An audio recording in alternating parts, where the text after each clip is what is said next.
जब भी कोई रिटायर होता है और मुझे इस हवाले से कहीं बात करने का मौका मिलता है तो मैं हमेशा एक दो पॉइंट जो है उनको बहुत स्ट्रेस करता हूँ। मैं इस पे ज़्यादा लंबी बात कभी नहीं करता, बस एक दो पॉइंट वो काफ़ी हैं। मिसाल के तौर पे जब आप रिटायर होते हैं तो आपके पास एक शेड्यूल होना चाहिए, एक रूटीन होनी चाहिए, एक मसरूफियत का एक लिस्ट होनी चाहिए कि आप रिटायरमेंट के बाद यूं यूं यूं यूं सुबह, दोपहर, आफ्टरनून, इन द इवनिंग कैसे आप बिज़ी रहेंगे, कैसे आप मसरूफ़ रहेंगे, या क्या क्या एक्टिविटीज़ आप इस दौरान उनमें आप अपने आप को मसरूफ़ रखेंगे अपनी ज़िंदगी को गुजारने के लिए। जो बहुत से लोग हैं रिटायरमेंट के फ़ौरी बाद, हमने देखा है, यकीनन आप सब ने देखा होगा कि रिटायरमेंट के बाद बहुत से लोग, चाहे वो कम पढ़े लिखे हों, ज़्यादा पढ़े लिखे हों या बहुत ज़्यादा पढ़े लिखे हों, रिटायरमेंट के बाद वो एकदम से कोलैप्स कर जाते हैं। They fail to decide what to do. उन्हें most of them fail to decide for themselves how to get busy in different kinds of activities. लिहाजा जब उनके पास करने को कुछ नहीं होता, और जैसे वो एक फ़िलासफ़र कहता है, रसल कहता है कि दुनिया का मुश्किल तरीन काम कुछ ना करना है। कुछ ना कुछ करना तो बड़ा आसान काम है, सबसे मुश्किल काम ये है कि आप कुछ ना करें। The most difficult thing in the world is to do nothing. That is what Russell said. और ऐसा ही सूरत हाल रिटायर लोगों के साथ होती है कि वह फ़ैसला नहीं कर पाते अपने फ्री टाइम में, लेजर टाइम में, कि हमने कैसे बिज़ी रहना है या कैसे अपने वक़्त को एंजॉय करना है। उसका रिज़ल्ट ये होता है कि वो उनकी सेहत, देयर हेल्थ ब्रेक्स डाउन,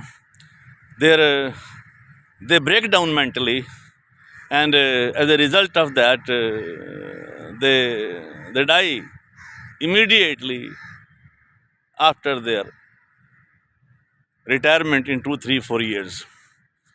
तो टेक्निकल प्रॉब्लम क्या है? प्रॉब्लम ये है कि बहुत से लोग जो है वो रिटायरमेंट से पहले प्लान नहीं कर पाते कि मैंने रिटायरमेंट के बाद ज़िंदगी कैसे गुजारनी है। होता यह है कि हम अपनी we plan our life before retirement properly, कि मैं मैट्रिक करूँगा, फिर मैं FSC होगी, फिर FA होगा, फिर BA होगा या BS होगा या MA होगा, MSc होगी या फलां होगा, MPhil होगा, PhD होगी, फिर जॉब होगी, फिर शादी वादी, फिर मैं घर बनाऊँगा, फिर मैं हज उम्रा वगैरह वगैरह वगैरह।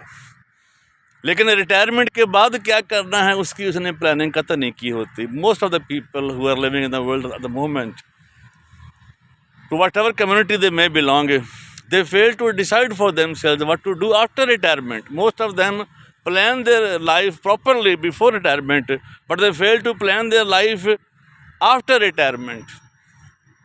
उसका रिजल्ट, जैसे मैंने कहा, कि फिर वो कोलैप्स कर जाते हैं मेंटली भी और फिज़िकली भी। और टेक्निकली होना क्या चाहिए? होना ये चाहिए कि उन्हें रिटायरमेंट से बहुत पहले प्लान करना चाहिए। रिटायरमेंट से बहुत पहले प्लान करना चाहिए कि मैंने रिटायरमेंट के बाद क्या करना है। रिटायरमेंट के वक्त आप उस वक्त you are weak, you may be suffering from some disease. हो सकता है आप किसी बीमारी में मुब्तला हों, और वैसे भी काम करने का जज्बा जब आप रिटायर होते हैं वो वाला नहीं होता जो पहले वाला होता है। आप उतने एनर्जेटिक नहीं होते, आप उतने स्ट्रांग नहीं होते, आप उतने डिटरमिनेंट नहीं होते जितने आप पहले दौर में होते हैं जब आप नौजवान होते हैं।